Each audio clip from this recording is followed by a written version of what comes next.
The Headquarters Road Bridge has stood for over 200 years in Bucks County, but its future is uncertain. PennDOT has proposed replacing the historic structure, but many Tinicum Township residents and historic experts say the agency is wrong. I would definitely disagree. The piers and the abutments can definitely be saved. They need repair, some places more than others, but and similar structures that we've worked on, stone masonry structures, bridges, walls, canals, stonework, even if it's needs the repairs, if you apply the proper kind of repairs, you can do a good enough job where the bridge can be safe at the end of construction, no question. An engineering consultant for PennDOT says repairing the bridge isn't prudent, but Doug Bond, an engineer who specializes in the restoration of historic structures, says the bridge can be saved. Also called the Burnt Mill Bridge, this crossing is listed on the National Register of Historic Places as a key element at the center of the Ridge Valley Historic District. A statewide survey conducted by PennDOT in 2003 listed only 8 working bridges in Pennsylvania built before 1812. All were stone arch except this one. This may be one of the last pier-to-pier bridges still in existence in the state, making it unique. You can see some of the 19th century workmanship in the bridge's design, like the abutments. I think this is a good example of why the bridge should maybe stay here, because or should be rehabilitated, because this is an area where it appears to be in very good condition.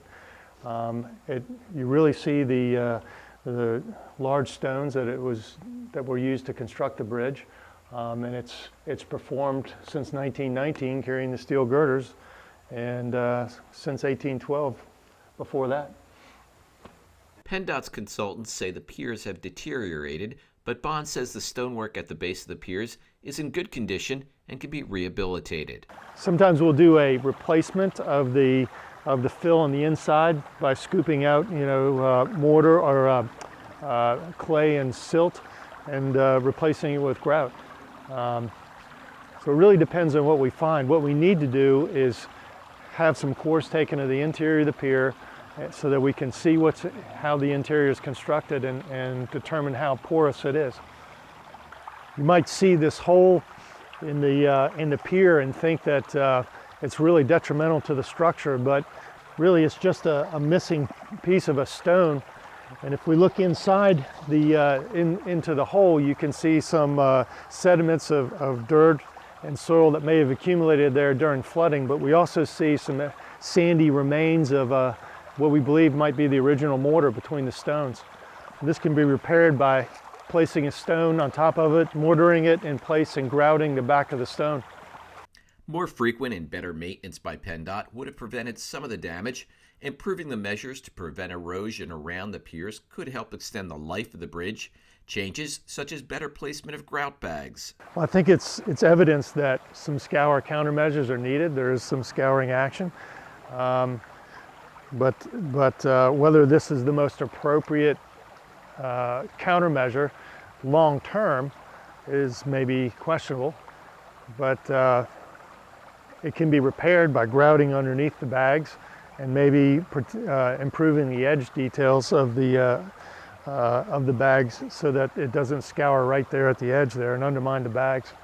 PennDOT has proposed putting a 2-lane bridge here, saying more room is needed for fire trucks and other emergency vehicles.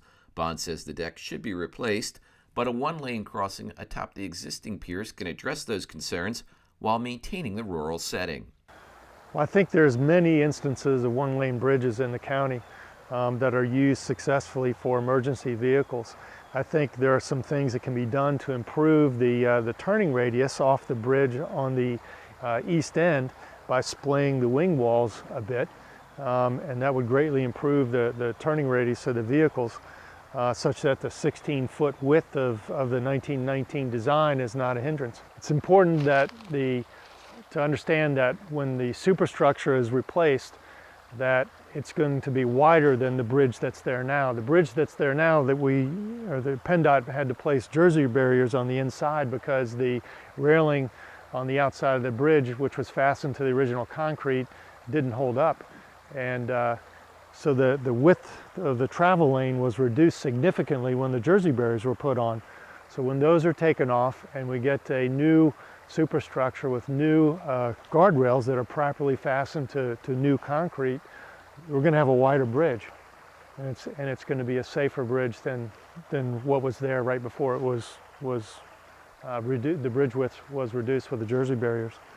The bridge crosses the main stem of the Tinicum Creek. The stream is a federally listed wild and scenic river and a state-listed exceptional value watershed. There is concern that tearing out the piers could damage this waterway. Residents and environmentalists say similar PennDOT bridge replacement projects have taken their toll on sensitive streams. Historically, rehabilitation has been cheaper in most projects than replacement. In this case, by keeping the piers and the abutments and performing repairs on those, we wouldn't have to create a new foundation, disturb the creek as much, to cut into the rock for new foundations, since that was already done in 1812. And really the majority of the work is going to be replacement of the superstructure. So with repairs of the substructure and replacement of the superstructure, I would think that rehabilitation would be more economical than replacement.